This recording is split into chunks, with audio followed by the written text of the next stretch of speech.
Hello friends, welcome to Shiny சமையல். இன்றைக்கி நம்ம நெய் பொங்கல் எப்படி பண்ணுறதுன்னு பார்க்கலாம். இந்த பொங்கலுக்கு நீங்கள் இந்த ரெசிபியை கட்டாயம் செய்து பாருங்கள். ரொம்பவே சூப்பராக இருக்கும். எல்லாரும் கட்டாயம் விரும்பி சாப்பிடுவாங்க.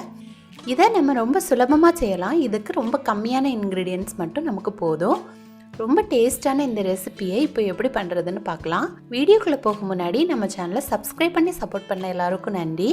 சப்ஸ்கிரைப் பண்ணாதவங்க மறக்காமல் சப்ஸ்கிரைப் பண்ணிக்கோங்க. பக்கத்தில் இருக்க பெல் பட்டனையும் கிளிக் பண்ணிக்கோங்க. அப்போ தான் நான் அடுத்தடுத்து போடுற வீடியோஸை நீங்கள் தவறாமல் பார்க்க முடியும்.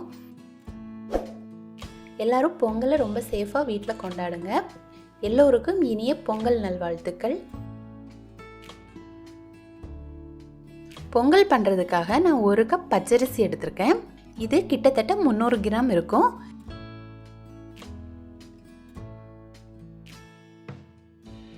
இப்போ இதில் கொஞ்சம் தண்ணி சேர்த்து இதை நல்லா கழுவி எடுத்துடலாம். நல்லா கழுவி எடுத்ததுக்கப்புறமா அதில் உள்ள தண்ணியை நல்லா வடிகட்டி எடுத்துக்கோங்க.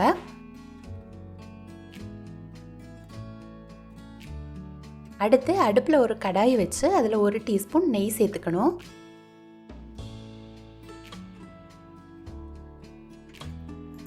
நெய் சூடான அப்புறமா அதில் 10 முந்திரி பருப்பு சேர்த்து வறுத்துக்கணும்.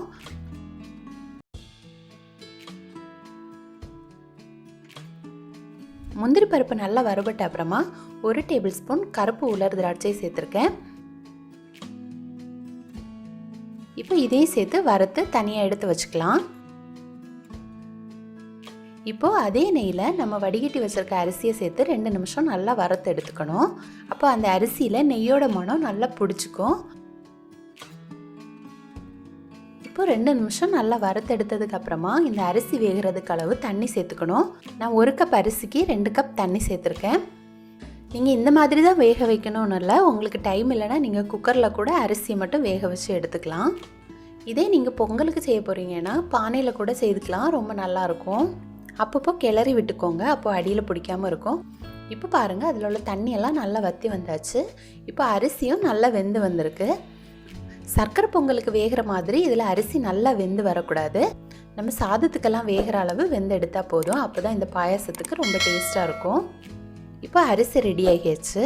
அடுத்து நான் 1 கப் அரிசிக்கு 1.25 கப் பொடித்த வெல்லம் எடுத்திருக்கேன். கருப்பு வெல்லமாக இருந்தால் இன்னும் டேஸ்ட்டாக இருக்கும். கலரும் நல்லாயிருக்கும். இப்போது இதில் கொஞ்சமாக தண்ணி சேர்த்து இதை நல்லா கரைச்சி எடுத்துக்கலாம். இனிப்பு உங்களுக்கு ஏற்ற மாதிரி சேர்த்துக்கோங்க. 1.25 கப் இனிப்பு கரெக்டாக இருக்கும். ரொம்ப இனிப்பு பிடிக்கிறவங்க வேணும்னா கொஞ்சம் கூட சேர்த்துக்கலாம். கரைச்சி எடுத்ததுக்கப்புறமா நம்ம வேக வச்ச ரைஸில் இதை வடிகட்டி சேர்த்துடலாம்.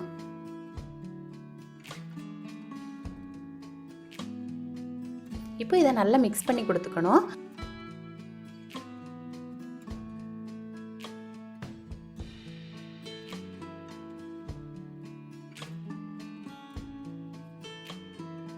அடுத்து இதில் உள்ள தண்ணியெல்லாம் வத்துற அளவுக்கு நம்ம நல்லா வேக விடணும். இப்போ பாருங்கள், தண்ணியெல்லாம் வற்றி கொஞ்சம் ரெடியாகி இருக்கு. இந்த டைமில் நம்ம இதில் 2 டேபிள் ஸ்பூன் நெய் சேர்த்துக்கலாம். நெய் சேர்த்து நல்லா கிளறி விட்டுக்கணும்.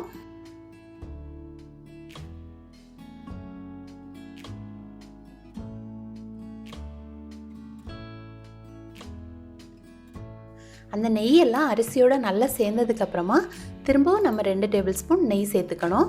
அடுத்து நம்ம வறுத்து வச்சுருக்க முந்திரி பருப்பு உலர் திராட்சை சேர்த்துக்கலாம். கூடவே நான் 6 ஏலக்காயை நல்லா தட்டி வச்சுருக்கேன். இதையும் சேர்த்துக்கலாம். இப்போ இதெல்லாம் சேர்த்து நம்ம 10 நிமிஷம் நல்லா கிளறி எடுத்தால் நமக்கு சூப்பரான டேஸ்டான நெய் பாயாசம் வந்து ரெடி ஆகிடும். பாருங்கள், இந்த ஸ்டேஜில் எடுத்துக்கணும். இது 2 நாள் ஆனாலும் கெட்டு போகாமல் இருக்கும். ரொம்ப டேஸ்ட்டாக இருக்கும். நம்ம இதில் நெய் சேர்த்து எவ்வளோ நேரம் லோ ஃப்ளேமில் கிளறி எடுக்கிறோமோ அந்த அளவுக்கு டேஸ்ட்டாக இருக்கும். இதில் 1 கப் அரிசிக்கு நீங்கள் 1/4 கப் நெய் வரைக்கும் சேர்த்துக்கலாம். ரொம்ப நல்லாயிருக்கும். அதுக்கு மேலே சேர்த்தா ரொம்ப திகட்டிடும். அதனால் உங்கள் தேவைக்கு ஏற்ற மாதிரி சேர்த்துக்கோங்க. கடைசியாக நம்ம நெய் சேர்த்து லோ ஃப்ளேமில் கொஞ்ச நேரம் கிளறி எடுக்கும்போது ரொம்ப டேஸ்ட்டாக இருக்கும்.